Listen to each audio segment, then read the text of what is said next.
Hola, gracias por estar en contacto. Vamos a leer en la palabra de Dios en el Evangelio de San Lucas, que es el tercer evangelio que aparece en la Biblia, en el Nuevo Testamento, a partir del capítulo 4 y el versículo 14. Y está hablando de la vida de Jesús, del Señor Jesús, del mismo Hijo de Dios, cuando caminó entre nosotros.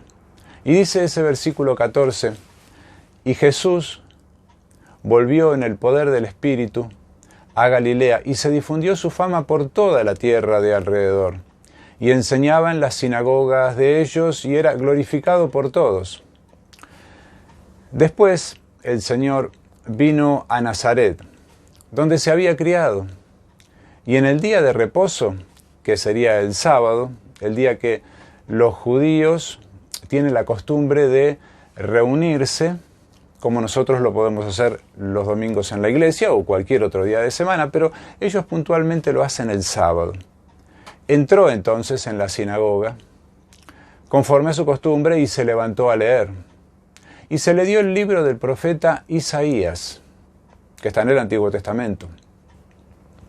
Y habiendo abierto el libro, halló el lugar donde estaba escrito: El Espíritu del Señor está sobre mí, por cuanto me ha ungido para dar buenas nuevas a los pobres, me ha enviado a sanar a los quebrantados de corazón, a pregonar libertad a los cautivos y vista a los ciegos, a poner en libertad a los oprimidos y a predicar el año agradable al Señor.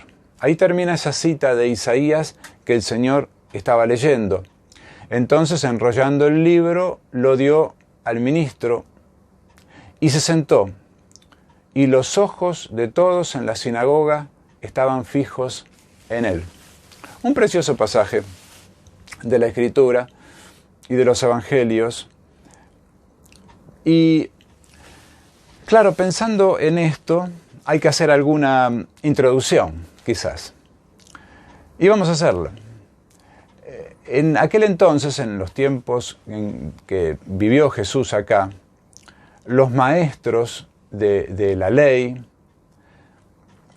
iban de pueblo en pueblo, de ciudad en ciudad, junto con sus discípulos, como lo iba Jesús, junto con sus discípulos, yendo a las sinagogas los sábados, yendo quizás a la plaza del pueblo, a la ciudad, donde allí pasaba todo, en lo central de la ciudad, en lo central del pueblo.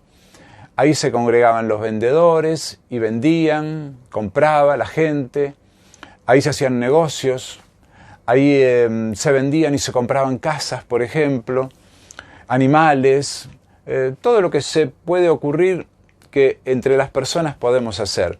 Y también estaban en algún lugar apartados seguramente estos maestros de la palabra de Dios, que enseñaban al pueblo. El pueblo judío, la nación de Israel, que está en ese momento situada donde está situado ahora la nación de Israel. Querían escuchar de la palabra de Dios. Entonces, la mayoría de las personas no sabía leer, pero sí tenía hambre y sed de la palabra de Dios, de saber de su Dios, de lo que su Dios quería que él supiera. Entonces acudía a estos maestros que sabían leer, que conocían las escrituras, esos rollos donde estaban escritos toda la ley de Moisés y tantos otros libros más, como los profetas, por ejemplo. Sé que quizás, no entiendas todo, pero tenedme paciencia. Entonces iban los maestros y enseñaban al pueblo. Lo mismo hacía Jesús. Y se enseñaba, como en aquel famoso Sermón del Monte que está allí en Mateo, a partir del capítulo 5. Entonces, él se sentaba y sus discípulos a sus pies y muchísima gente más, en el caso de Jesús, por supuesto, que escuchaba atentamente lo que este maestro le decía. Pero, además Jesús hacía muchos milagros. Y daba vista a los ciegos, y alimentaba a multitudes, y sanaba a todos los enfermos que acudían a él con fe, y él los sanaba. Y claro, era mucha la gente que lo seguía, y mucha su fama. Se corría entre los caminantes, entre los que iban de un pueblo a otro, entre los comerciantes. Iban corriendo la voz de las cosas que había hecho Jesús. Realmente maravillosas, y la gente seguramente no lo podía creer. Y como el pueblo de Israel, la nación de Israel, estaba esperando a su Mesías, aquel que Dios iba a enviar para libertarlos del poder opresor. En este caso eran siervos de Roma, no tenían total autoridad. El imperio romano gobernaba en esa época. Ellos no tenían la total libertad de gobernarse a sí mismos, de poder hacer todo lo que Dios mandaba y ser independientes como cualquier país actualmente lo es. En ese entonces ellos no lo tenían y estaban esperando este libertador que iba a venir de parte de Dios. Pero Dios, por supuesto, iba mucho más allá. Ya lo había anunciado por los profetas. Y lo había anunciado a través, por ejemplo, del profeta Isaías, donde el Señor entonces lee esa porción que justamente habla de él. Porque después, algo que no leímos y que sigue diciendo, que comenzó a decirles, y por eso lo dejé para ahora, porque los ojos de todos estaban fijos en él. Porque claro, venía con toda su fama, venía venía a su pueblo también, a la gente que lo conocía. Pero ya había pasado casi todo un año de que él iba de pueblo en pueblo, de ciudad en ciudad, enseñando a las personas y haciendo muchos milagros, y de pronto llega a su pueblo. Y entonces dice que comenzó a decir: hoy se ha cumplido esta escritura delante de vosotros. Entonces, imagínense la sorpresa de esa gente que no lo podía creer, cómo esta persona... Y de hecho, bueno, si seguimos leyendo, la mayoría no le creyeron. Pero lo interesante de todo esto es que,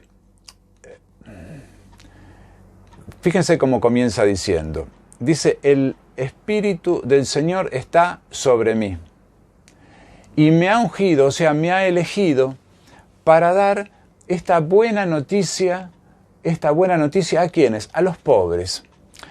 Pero no se está refiriendo a los pobres que no tienen dinero, que no tienen una casa, que no tienen un trabajo. Se está refiriendo a aquellos que son pobres de espíritu. Porque claro, tenemos que reconocer que nosotros, cuando nos comparamos entre nosotros, sí puede haber una persona mejor que la otra, pero cuando nos comparamos con Dios, no, ahí se caen todos nuestros argumentos. Dios, el Creador, es un Dios todopoderoso, es un Dios santo, apartado de todo lo malo, apartado de todo aquello que nosotros conocemos como que es malo y que nosotros mismos sabemos que está en nosotros y que no podemos ver más allá de nuestras narices, no podemos ver más allá de lo que nosotros comprendemos, porque hay muchas cosas que no comprendemos. El universo que nos rodea y tantas otras cosas más, podemos decir, que no comprendemos. No somos omniscientes, no conocemos todas las cosas, conocemos lo que día a día vamos aprendiendo, pero lo que sí, cuando nosotros nos miramos a nosotros mismos, sí que nos vemos oprimidos por algo que en realidad no conocemos qué es. Pero Dios viene a revelártelo en este día, justamente a decirte que hay una buena noticia. Ese es el Evangelio, la buena noticia que Dios se ha acercado a nosotros. Pecadores, la Biblia usa mucho la palabra pecadores, pero ¿qué somos los pecadores? Yo también, vos también, todos lo somos, todas las personas nacidas, obviamente, somos pecadores, somos desobedientes a Dios. Y esa es nuestra frustración, esa es nuestra confusión. Estamos confundidos, no sabemos para qué estamos acá. Nuestra vida es insatisfactoria, nos vemos oprimidos, nuestro corazón se nos quebranta, como el mismo Señor estaba leyendo. Nos sentimos esclavos de nuestras malas actitudes. Nos tratamos de llevar bien con todos, pero hay algo en nosotros que nos dice que no podemos porque estamos insatisfechos. Al otro le pasa lo mismo. Y entonces vienen todas nuestros choques entre nosotros, entre los seres humanos. Todas estas cosas nos hablan de nuestras incapacidades, podríamos decir. Ahora, cuando levantamos los ojos al cielo y vemos a Dios, yo estoy mirando ahora el cielo y vemos a Dios, ¿y cómo nos vamos a presentar delante de Él? ¿Cómo nos está mirando Él? Él nos está mirando con compasión. Por eso vino el Señor Jesús y ahora lo vamos a ir aclarando todo eso. Pero Él nos está mirando con mucha compasión. Nos está mirando como lo que realmente somos. Criaturas creadas por Él y que un día decidimos voluntariamente seguir por nuestros propios caminos, desobedecer sus enseñanzas, desobedecer para que Él no nos diga lo que nosotros tenemos que hacer para que nos vaya bien. Y entonces elegimos nuestro propio camino y le dijimos, no te necesitamos. Y nos fuimos por nuestro propio camino. Así lo hicieron Adán y Eva, nuestros padres. Ese es el gran pecado, el haber dejado a Dios. Esa es la gran irresponsabilidad que nosotros tuvimos. A partir de allí, todo fue confusión. A partir de allí, somos personas desorientadas, no tenemos brújula. No tenemos brújula. Cada uno hace lo que bien le parece.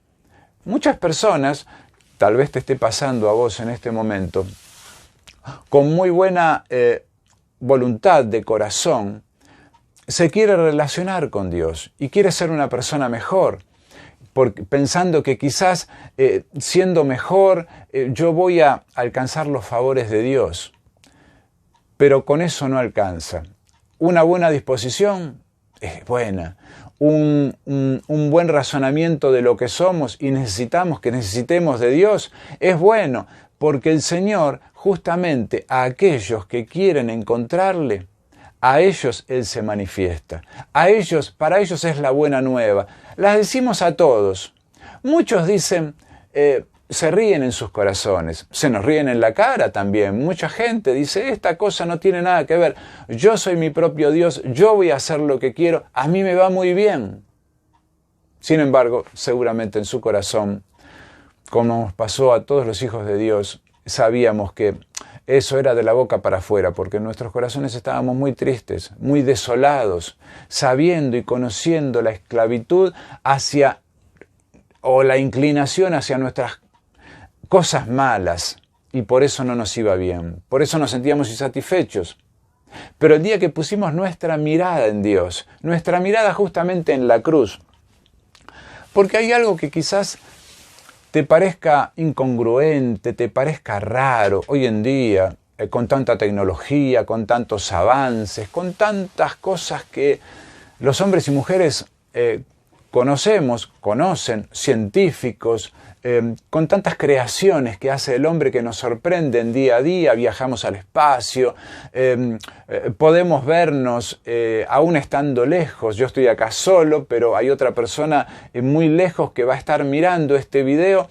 ¿Y cómo puede hacerse todo esto? Parece increíble, realmente parece increíble. Pero Dios, aún así, a pesar de nuestra confusión, Él quiso acercarse a nosotros y hace el medio para que nos acerquemos. Por eso decía, quizás te parezca un poco incongruente, poco racional, que Jesucristo, el mismo Dios, haya tenido que sufrir la cruz y ser colgado allí, y voluntariamente derramar su sangre, y voluntariamente tomar su vida. Pero estas cosas parecen como que no tienen una explicación lógica, pero ahora lo vamos a emprender. Y esta es la buena noticia que vino a darte Dios en este día y que tenés que prestar mucha atención.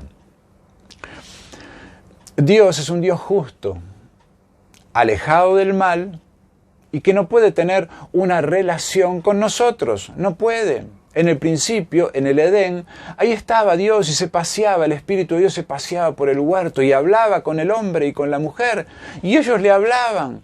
Y Dios le decía, mirá, hace esto, mirá, tenés que hacer aquello. Y el hombre lo hacía. Le ponía nombre a los animales, ordenaba todo lo que había que ordenar. Estaba en nombre de Dios en la tierra, para gobernarla.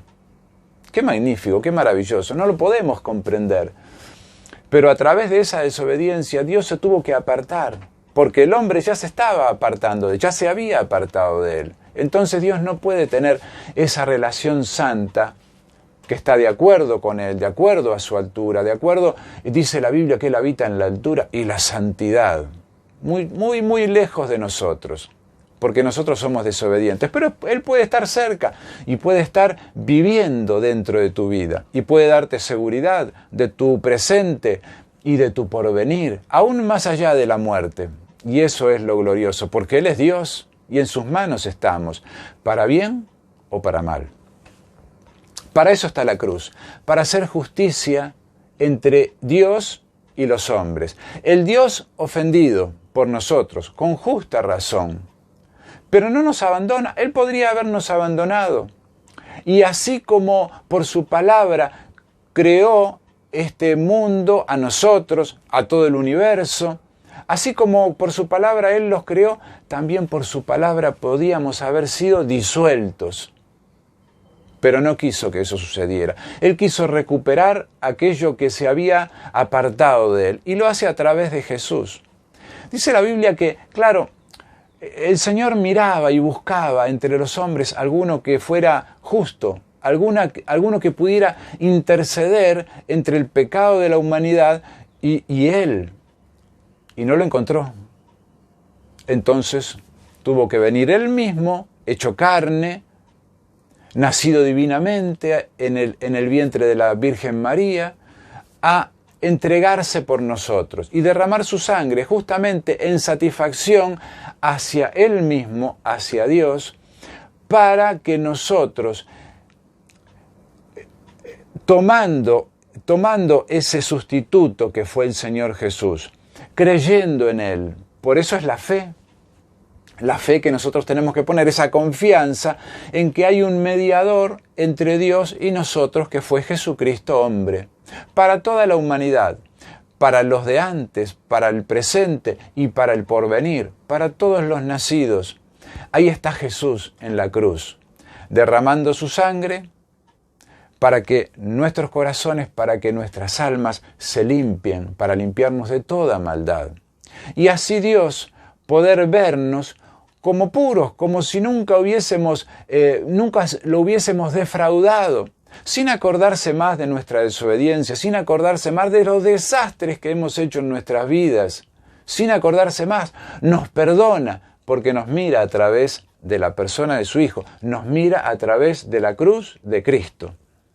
Esto es maravilloso, es el misterio del Evangelio, el misterio que después se reveló, obviamente. Mucha gente no lo entendía, hasta sus discípulos estaban confundidos. Pero ¿cómo el Señor, el Rey de la tierra, el que iba a venir a reinar? Y no lo podían comprender. Cuando el Señor resucitó al tercer día, cuando Él volvió y tomó su vida otra vez, y resucitó y se presenta ante sus discípulos, ante sus 11, porque Judas, que era el traidor, ya se había matado. Ante esos 11 se presenta, ante muchos más. Ante más de 500 en alguna oportunidad, se presenta vivo de entre los muertos, comiendo entre ellos, mostrándoles las marcas de la cruz. Eso estaba en los evangelios, no es invento nuestro.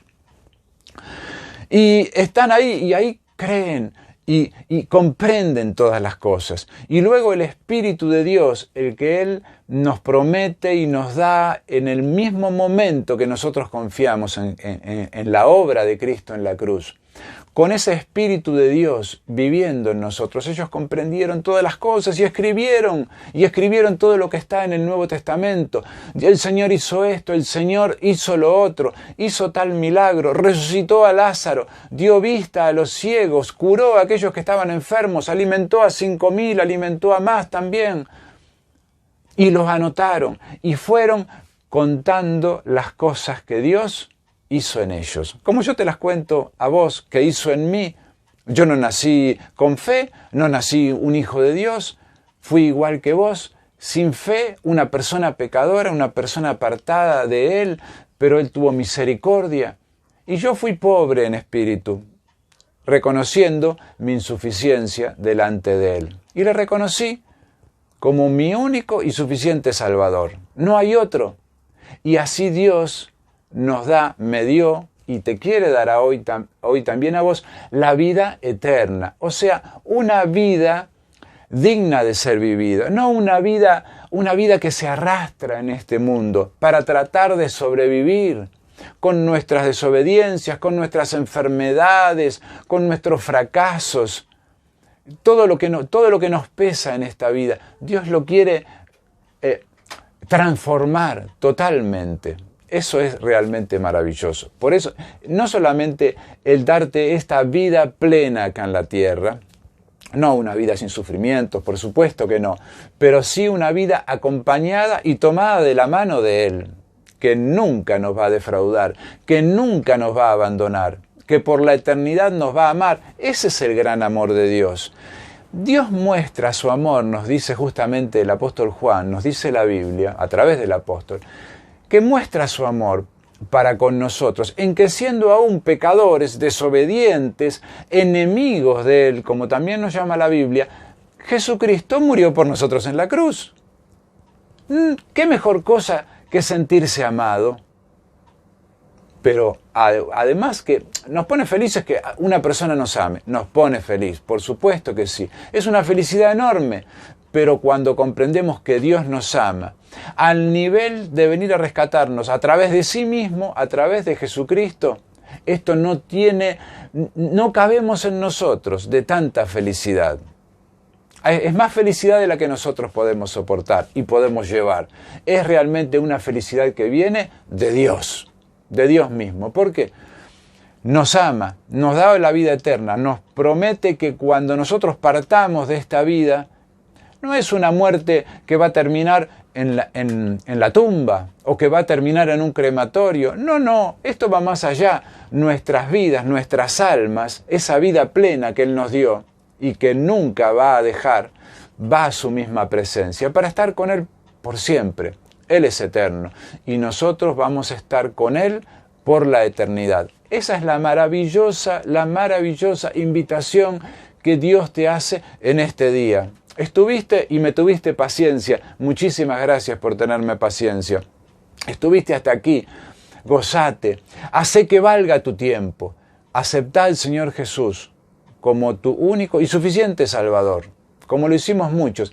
Y vas a tener a partir de ahora esta vida eterna que tengo yo. Vas a ser un hijo de Dios. Vas a ser junto con nosotros los que vamos a vivir por toda la eternidad en la casa de Dios. Dios te bendiga muchísimo. Y estoy orando, y hay muchas personas que están orando por vos, y también aún sin conocerte, están orando por vos. Y una recomendación más. Gracias a la tecnología, y vos tal vez me estés mirando a través de tu celular, en tu celular también podés tener la Biblia y leerla como yo la estoy leyendo de otro celular acá abajo.